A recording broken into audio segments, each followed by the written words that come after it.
Have you ever wondered what a king or queen actually promises when they take the throne? It's not just about wearing a heavy crown. It's about a sacred promise, an oath that has been shaping the British monarchy for over 1,000 years. Today, we're diving deep into the fascinating history of the coronation oath, from its ancient origins to the modern promises made by King Charles III.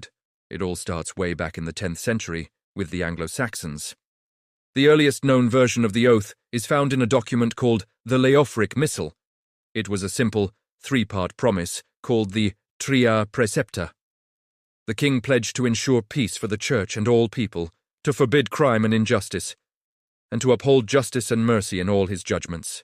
These three pillars, peace, law, and mercy, became the bedrock of the oath for centuries.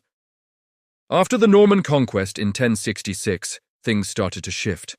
William the Conqueror and his successors moved the oath to an earlier point in the ceremony, right before the monarch was anointed and crowned, emphasizing its importance. By the time Richard the Lionheart was crowned in 1189, a new clause was added. The king now had to promise to uphold the good laws and customs of the realm. A few decades later, Edward I added a promise to preserve the rights of the crown itself. The biggest medieval shake-up came in 1308 with Edward II. His oath, known as the Fourth Recension, was a game-changer. It was reorganized into 4 clauses, and for the first time, the king promised to uphold laws and customs made by the community of the realm. This was a huge nod to the growing power of Parliament and the principles of Magna Carta. It showed that the king wasn't above the law, but bound to the laws his people helped create. This oath was first spoken in Norman French, but by the 15th century it had transitioned to Middle English. Fast forward to the turbulent Tudor and Stuart periods. The oath continued to evolve.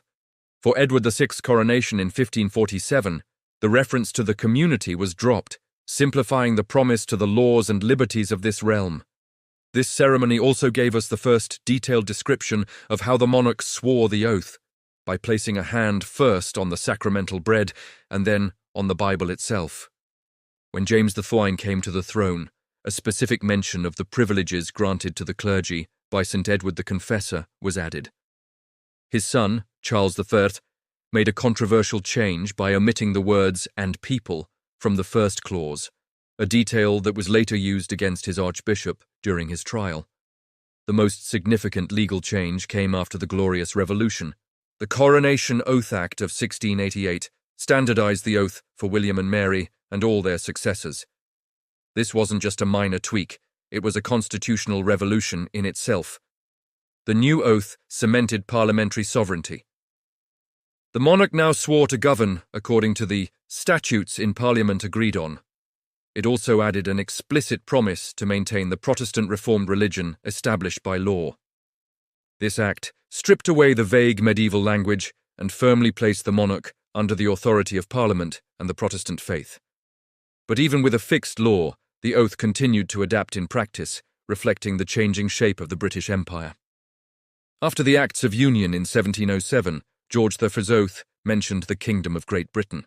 After the union with Ireland in 1800, George IV swore to govern the United Kingdom of Great Britain and Ireland. The religious clause was also updated to refer to the United Church of England and Ireland.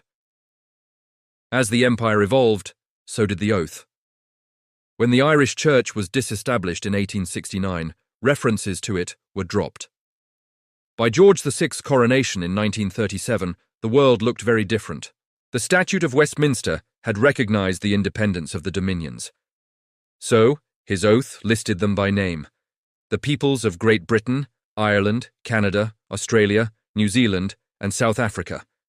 The religious promise was also split.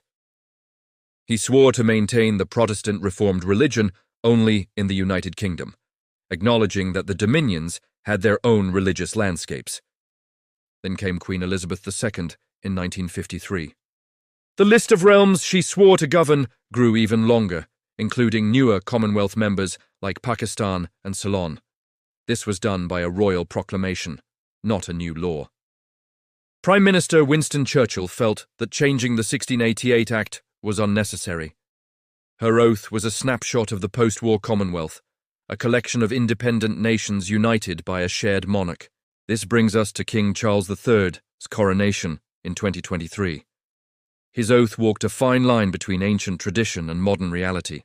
He still promised to govern according to Parliament's statutes, to uphold the law, and to maintain the Church of England, just as the 1688 Act requires. But there were two subtle yet significant changes. First, the Archbishop of Canterbury added a brand new preface. Before the king spoke, the Archbishop stated that the Church of England would seek to create an environment where people of all faiths and beliefs may live freely. This was a powerful, public acknowledgement of Britain's modern multicultural and multi-faith society. It reflected Charles's long-held desire to be a defender of faith, in the plural, not just the singular defender of the faith. Second, the long list of realms was streamlined. Instead of naming each country, Charles swore to govern the peoples of the United Kingdom, and of your other realms and the territories.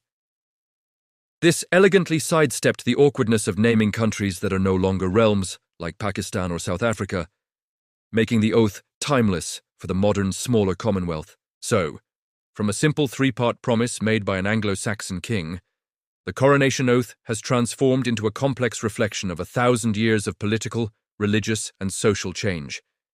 It tells the story of the shifting balance of power between the monarch and the people, the rise and fall of an empire, and the journey towards a more inclusive society. It's more than just words, it's a living piece of history, continually being rewritten. Which goes against the 1688 Coronation Act, which leads me to wonder, do charters and laws really matter if the new monarchy, leaning on people's ignorance of history, can just change something that was never intended to be changed? Thanks for watching. If you found this journey through history as fascinating as I did, don't forget to like this video, subscribe to the channel, and hit that notification bell so you don't miss our next deep dive.